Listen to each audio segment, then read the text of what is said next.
نبی پاک صلی اللہ علیہ وسلم کی حدیث ہے مسلم میں طبرانی میں، حضور نے فرمایا آؤ میں تمہیں پچھلے زمانے کے ایک ایماندار نوخیز ولی اللہ کی بات سناؤں۔ پچھلے زمانے حضور نے فرمایا پچھلے زمانے میں ایک بادشاہ جادو کے زور پہ حکومت کرتا تھا۔ جب وہ ایک جادوگر اس نے رکھا ہوا تھا تو جادوگر اس کو جادو بتاتا، وہ جادو کے زور پر حکومت کرتا۔ جادوگر بوڑھا ہو گیا تو کہنے لگا بادشاہ کوئی نوجوان میرے پاس بھیج دے، اب میں بوڑھا ہو گیا ہوں میرا پتہ کوئی نہیں کب مر جاؤں۔ ایک نوجوان کی ڈیوٹی لگائی، بڑا زیرک سمجھدار، اپنے رعایا میں سے چن کے جو ذہین فطرت مزاج بچہ تھا وہ اس نے لگایا۔ اللہ کے محبوب علیہ الصلوۃ والسلام فرماتے ہیں بچہ جادو سیکھنے لگا، وقت گزرنے لگا۔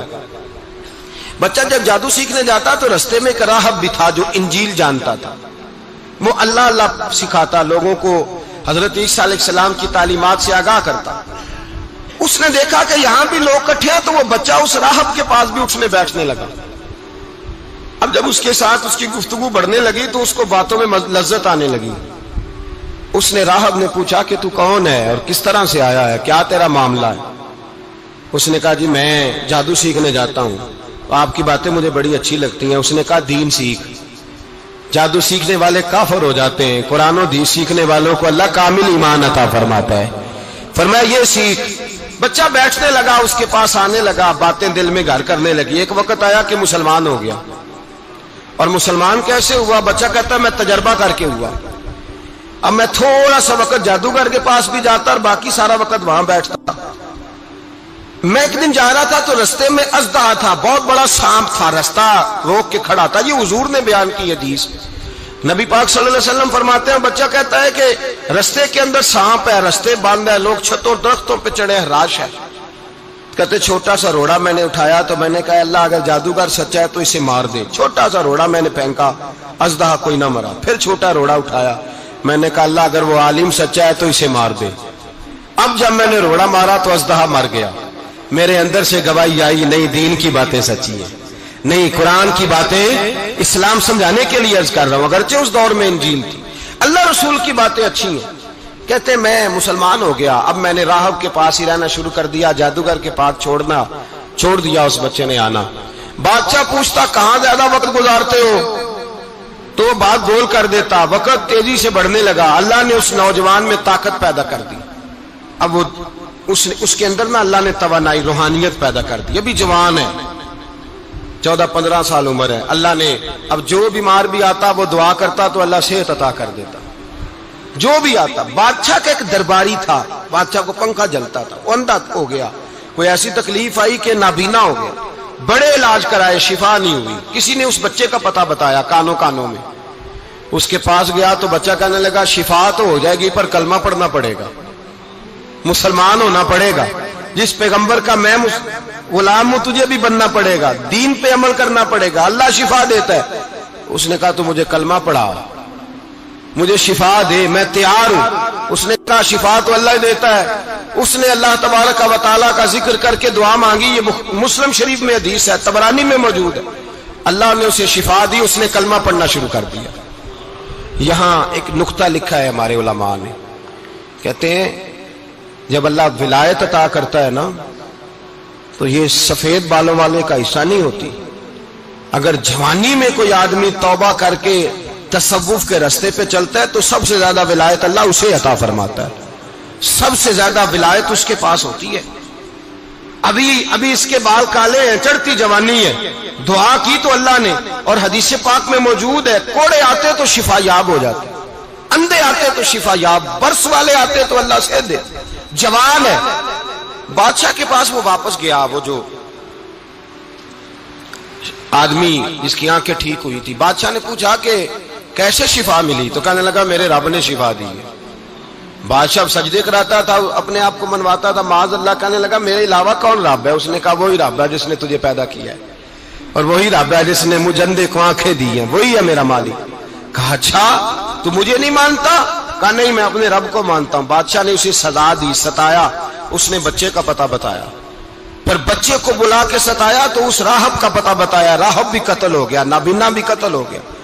بادشاہ نے کہا سپاہیوں سے اس بچے کو لے جاؤ اور پہاڑ کی چوٹی پہ جا کے نیچے پھینکو تاکہ مر جائے. بچہ پہاڑ کی چوٹی پہ گیا تو ہاتھ اٹھا کے کہنے لگا یا اللہ میرے لیے نہیں اپنے لیے، میرے لیے نہیں اپنے لیے انہیں اپنی قدرت کے جلوے دکھا. میرے لیے نہیں، اللہ کے بندے اپنی جان بچانے کی دعائیں نہیں مانگتے، اپنے لیے انہیں اپنی قدرت کے جلوے دکھا. یہ دعا مانگی، جتنے لوگ ساتھ آئے تھے وہ سارے زمین پہ گرے اور سب مر گئے، پہاڑ سے گر کے مر گئے. بچہ واپس سیدھا بادشاہ کے پاس کہنے لگا لو بھائی میرے رب نے مجھے بچا لیا ہے. جوان کا ایمان دیکھو، میرے رب نے مجھے، بولو میرے اللہ نے مجھے ایمان کی گواہی دے رہا ہے، میں بچ گیا ہوں، تو جھوٹا ہے، میرا رب سچا ہے. اس نے کہا لے جاؤ اس کو دریا میں، کشتی میں بٹھاؤ، بیچ دریا کے جا کے دھکا دے دو. بیٹھے کشتی میں، دریا کے بیچ گئے، اور جب جا کے وہاں اس کو دھکا دینے لگے تو اس نے کہا اللہ میرے لیے نہیں اپنے لیے انہیں اپنی قدرت کے جلوے دکھا. بس ایک طوفان سا آیا، جتنے سپاہی ساتھ آئے تھے ڈوب کے مر گئے. وہ بچہ اٹھا اور سیدھا پھر بادشاہ کے پاس، اسی کے پاس کہنے لگا لو بھائی میرے رب نے مجھے بچا لیا ہے، تیرے پاس آیا ہوں. وہ کہنے لگا تو کیا مصیبت میرے گلے پڑ گئی ہے، کیسے جان چھوٹے گی؟ تو بچہ کہنے لگا اگر تو مجھے باندھے درخت کے ساتھ اور سارے ملک کو بلائے، لوگوں کو اکٹھا کرے، پھر تو مجھے تیر مارنا، میں تجھے بتاؤں گا کیسے مارنا ہے، میں مر جاؤں گا. اللہ کا بندہ نوجوان ایمان دیکھو، مرنے کے طریقے بتا رہا ہے، میں تجھے بتاؤں گا میں کیسے مروں گا. یہ بات کہی، بادشاہ نے سارا مجمع جمع کیا، ملک سارا باہر آ گیا، درخت کے ساتھ باندھ دیا. کہنے لگا بھائی لوگوں یہ مجھے مارنا چاہتا تھا، مار نہیں سکا، اب میں اسے بتانے لگا ہوں کہ میں کیسے مروں گا. اسے کہو جب تیر مارے تو ساتھ میرے رب کا نام بھی لے، میں اپنے رب کے نام پہ جان دوں گا، ایمان کی پختگی میں اللہ کے نام پر جان دوں گا. اسے کہو رب کے نام پہ مارے، مر جاؤں گا. بادشاہ نے اللہ کہہ کے تیر مارا، پیشانی میں لگا، بچے کی روح پرواز کر گئی. جتنا مجمع کھڑا تھا سارا کلمہ پڑھ کے مسلمان ہو گئے، سارے مسلمان ہو گئے سارے. میرے رسول پاک سید عالم صلی اللہ علیہ وسلم نے نوجوانوں کو بتایا جب تمہارے اندر ایمان کی قوت آئے گی تو اللہ تمہاری مدد کرے. فرمایا وہ نوخیز ولی تھا، ابھی جوان رانا تھا، ابھی اس کی پیشانی پر جوانی کے آثار تھے، لیکن اس نے اللہ کو راضی کیا، رب کریم کو راضی. ولایت کا مطلب بڑھاپا نہیں، ولایت کا مطلب وہ نہیں کہ جب بڑا لمبا وقت گزر جائے تو پھر آدمی آئے کہ نہیں اب کیا کرنا ہے، اب مسجد ہی ہے، اب تو اس کے علاوہ گزارا ہی کوئی نہیں. تو اس وقت کا آنا اللہ کی بارگاہ میں قبول تو ہے، لیکن شاباشی اسی کو ملتی ہے جو جوانی کے وقت آئے، جو عین اس وقت آئے جو وقت میرے رسول پاک علیہ السلام کے غلام عبداللہ ابن عمر، حضرت عبداللہ ابن عمر رضی اللہ تعالیٰ عنہ فرماتے ہیں کہ میں نکلا، مجھے سفر کے لیے جانا تھا، تو تھوڑی سی کھجوریں، تھوڑا سا سرکہ، ایک شہد کی بوتل، چیزیں میں نے سفر کے لیے ساتھ رکھ لی. میں جب مدینے سے باہر صحرا میں نکلا نا تو رمضان نہیں تھا، غیر رمضان تھا. میں نے ایک نوجوان کو دیکھا بکریاں چرا رہا ہے، بکریاں چرا رہا ہے. اے جوان، آپ فرماتے ہیں اس کا چہرہ بڑا نورانیت والا، گرد پڑی ہوئی پر بڑا حسین. فرماتے ہیں میں نے اس کو کہا کہ آ جاؤ کھانا کھا لو، روزے بھی نہیں تھے. کہنے لگا نہیں میں نے روزہ رکھا ہوا ہے. فرماتے ہیں میں نے کہا پتہ کروں کہ نیرا نیک ہی ہے کہ پرہیزگار بھی ہے.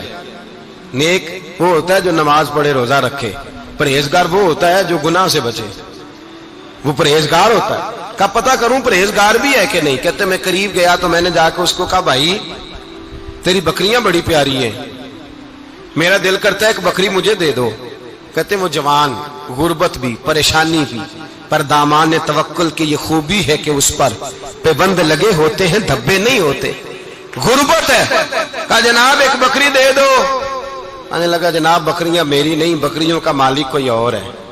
کہتے میں نے آزمانے کے لیے کہا کہ بکریوں کے مالک کو کہنا ایک بکری بھیڑیا لے گیا ہے، کہہ دینا بھیڑیا لے گیا ہے. تو کہتے اس نے میری طرف دیکھا، گرد سے اس کے بال لٹے ہوئے، آنکھوں میں روشنی، چہرے پہ اطمینان، لب و لہجے میں ایمان کی طاقت. نوجوان کہنے لگا حضور بکریوں کے مالک کو تو کہہ دوں گا بھیڑیا لے گیا ہے، جب عرش کا مالک پوچھے گا تو کیا جواب دوں گا، اللہ کو کیا جواب دوں گا. کہتے ہیں میں کانپنے لگا، اس کی بات سن کے واپس آیا، جو کام نکلا تھا وہ چھوڑا، واپس لوٹ آیا. میں نے پتہ کیا کس کا غلام ہے، پتہ چلا فلاں آدمی کا ہے. کہتے میں نے پہلے غلام خریدا، پھر پتہ کیا تیرے پاس بکریاں کتنی ہیں، اس نے کہا 400. کہتے میں نے مالک سے ساری بکریاں خریدی، پھر غلام کو بلایا، پھر وہ بکریاں تحفے میں دی، تحفے میں۔